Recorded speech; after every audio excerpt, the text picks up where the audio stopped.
Love or control? It's a question that haunts many people, often silently. You might be lying next to someone every night, yet feel emotionally alone, or maybe you're constantly second-guessing yourself, wondering if their care is actually control.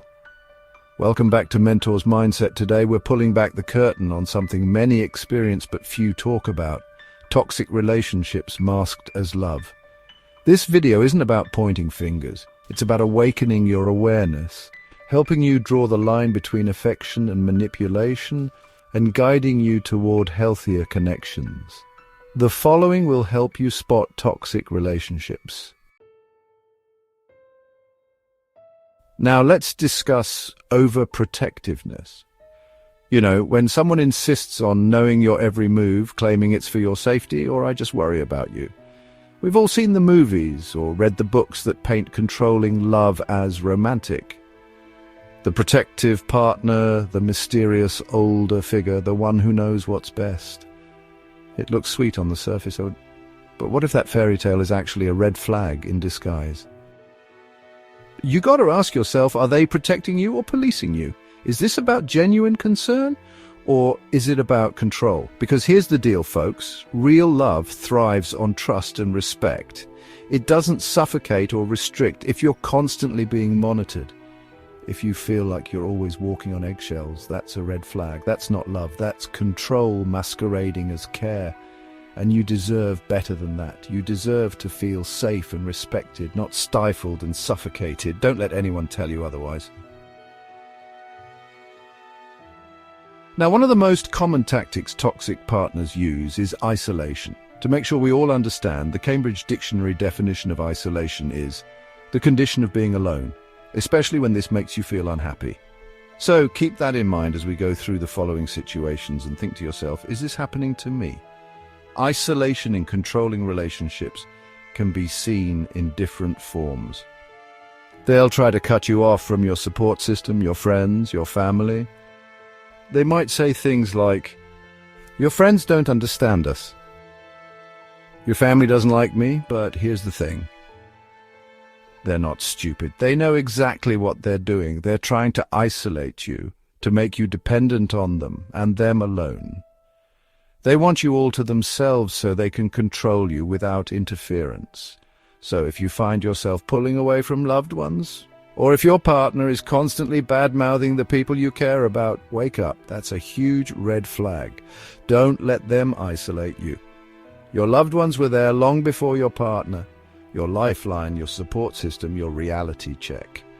If someone starts pulling you away from them, that's not love. That's control. Don't let anyone cut you off from the people who truly have your back.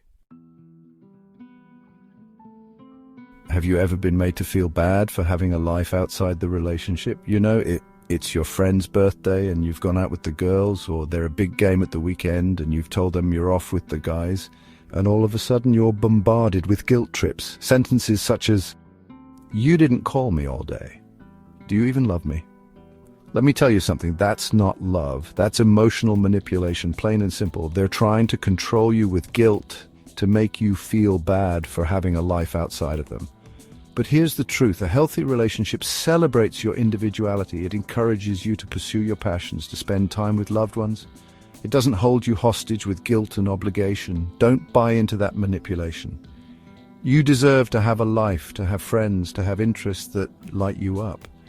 The truth is, relationships thrive when both people have their own passions, their own hobbies, and a life outside of the relationship. It's not distance, it's balance. And balance is what keeps love healthy, not smothered.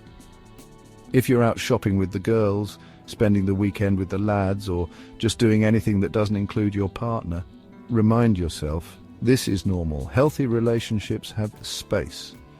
If your partner makes you feel guilty for taking that time, call it out, talk to a friend, stand your ground. Love shouldn't come with isolation or shame. Gaslighting. The concept of gaslighting has been around since 1938. However, in the mid-2010s gained widespread popularity. Gaslighting is the act of manipulating someone into doubting their own reality, making them question their thoughts, their memories, even their sanity. It's not just lying, it's psychological control, dressed up as concern or love. If you find yourself constantly apologizing or questioning your memory, you might be getting gaslighted. They'll say things like, "You're too sensitive, that never happened, you're overreacting." They're trying to distort your reality, to make you question your own perceptions and memories. They want you to doubt yourself, to feel like you're going crazy. But here's the thing. You are not crazy. You're not making it up. Don't let them convince you otherwise. Trust your gut, trust your memories, and more importantly, trust yourself. If something feels off, it probably is. Don't be afraid to stand up for yourself and say, "No, that's not how it happened." Love bombing. Ever been swept off your feet by someone who showered you with affection, gifts, and praise right from the start? They text constantly, say they've never felt this way before, make big promises after just a few days. You're their soulmate, their everything. And it all feels intense, fast, and honestly, a little too good to be true. That, my friends, is called love bombing, a manipulation tactic that looks like passion but is really about control. It's all fireworks up front, but the goal is to get you hooked fast, so it's harder to walk away. And while it might feel amazing at first, like you've met the one, be careful. This intense infatuation often masks a darker motive, control. See, once the love bomber feels like they've got you hooked, the manipulation begins, the compliments dry up, the affection becomes conditional, and you're left wondering what happened to that amazing person you thought you knew. The highs are euphoric, no doubt, but they come with crashing lows. So be wary of anyone who comes on too strong, too fast. Real love takes time to build. It's not a whirlwind of grand gestures and over-the-top declarations. Conditional affection. Now this one's a big one.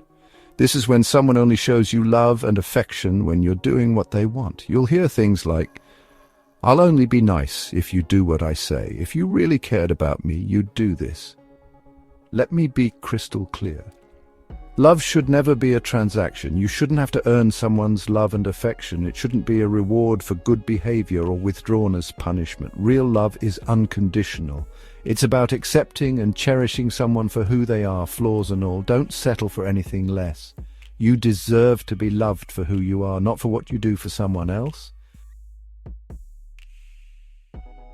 Have you ever been in a situation where your appearance, choices, or goals are suddenly not your choice anymore? This last one is a big red flag. Controlling your appearance, choices, or goals. If they're telling you how to dress, who to talk to, or what career you should pursue, that's not love. That's control. Control in a relationship isn't just about trying to shape what you do, it's about diminishing your sense of self, making you feel like your choices don't matter. It's when someone tries to dictate your actions, your appearance, or your future because they want to feel powerful, not because they care for you. True love is about freedom, respect, and support, not manipulation or conformity. They're not loving you, they're trying to own you. They want to mold you into their ideal partner, regardless of your own desires and aspirations. But here's the thing, you are not a project for someone else to fix or control. You are a unique individual with your own dreams, goals, and desires. And a healthy relationship celebrates that. It encourages you to be your best self, not a carbon copy of what someone else wants you to be. So don't let anyone dictate your life. You are in control of your own destiny. Make choices that align with your values, your dreams, your vision for your life. You deserve respect. If any part of this resonated with you, please know you are not weak for staying. You are strong for surviving, but real strength is choosing to walk toward freedom, even if your voice shakes. Please give us a like if this helped. Share it with someone who might need to hear it. And drop a comment below. What does healthy love look like to you? Until next time, stay empowered, stay aware, and never settle for less than respect.